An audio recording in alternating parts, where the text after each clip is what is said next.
It isn't just the Venezuelan regime that could topple, the Cuban regime could topple as well. We're going to carry on chatting to Andrew Neil. Andrew, not all the listeners are happy, but we've got a couple here loving Andrew Neil coming in hot today. And then someone else, Andrew Neil for PM, please. That's from Simon in Chelmsford. No relation, I'm sure. Simon's hit the Christmas sherry early, I think.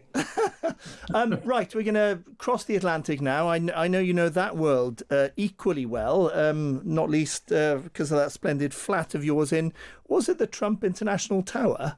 World Tower. The Trump World Tower. Opposite the UN. I'm trying to get Mr. Trump's name. Yeah, no, I remember. Very beautiful flat. But yeah, do you think the shine is coming off not the tower, obviously, but off the towering figure of Trump? Is he starting to look? What was his own chief of staff said, like a sort of reformed alcoholic or something? Well, he's not a reformed alcoholic because he's never had a drink in his life, as far as I know. Yeah. But that erratic behaviour she was getting at. Yeah, I think, and there are more and more reports of that coming from inside the White House. I think we've probably had peak Trump, probably past that now. I think there are two problems developing. One is cost of living has reemerged. What Americans call affordability, cost of living, as we would call it, has emerged as the single biggest domestic issue now. And it's an issue that Mr. Trump is peculiarly incapable of dealing with, partly because he's completely insulated from it, as are most of his cabinet, which is chock-a-block with billionaires. And yet living standards, the ability to meet the grocery bill next week, to meet the rent, which has been soaring in America, even energy bills, and energy we know is a lot cheaper in America than it is here in Britain or in Europe. Nevertheless, that's been rising quickly in the northern part of the country in particular, and they can't get them to focus on it.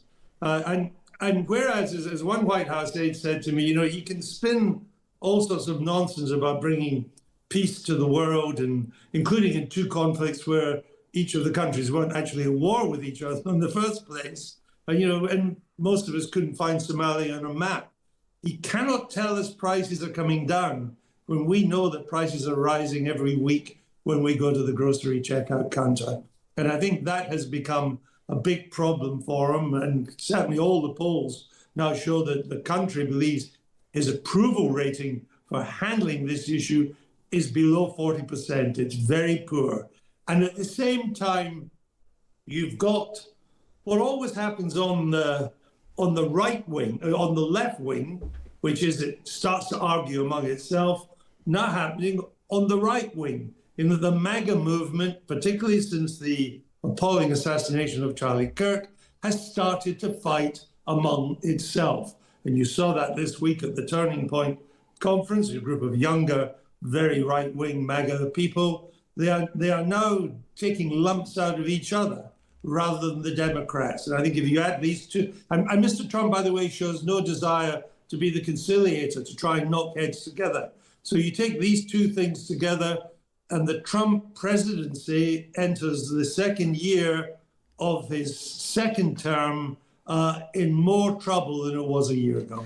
And is J.D. Vance, in that sense, doing a, shall we say, Wes Streeting and starting to tout his credentials? He went to see that bunch of people, and gave a pretty rousing speech. Yes, and that was part of his campaign to be the heir to Trump. I think he's in a bit of a stronger position than Mr. Streeting because he is the clear favorite to be the heir to Trump. And if you look at what he said to the Turning Point people, he never told them any home truths. He didn't round on some of the incredibly nasty characters who are now tagged on to MAGA, the Tucker Carlsons, the Candace Owens, the Nick Fuentes, and so on, who are all in the fringe of that kind of MAGA movement. There was not a harsh word to be said about them at all. But he is, as things stand, the clear successor to Mr. Trump. Even Marco Rubio, the man who, Secretary of State, who would also like to be the successor, has acknowledged that it's J.D. Vance's to lose at the moment. I would simply counsel this on American politics. If this was 1974, none of us would be mentioning Jimmy Carter.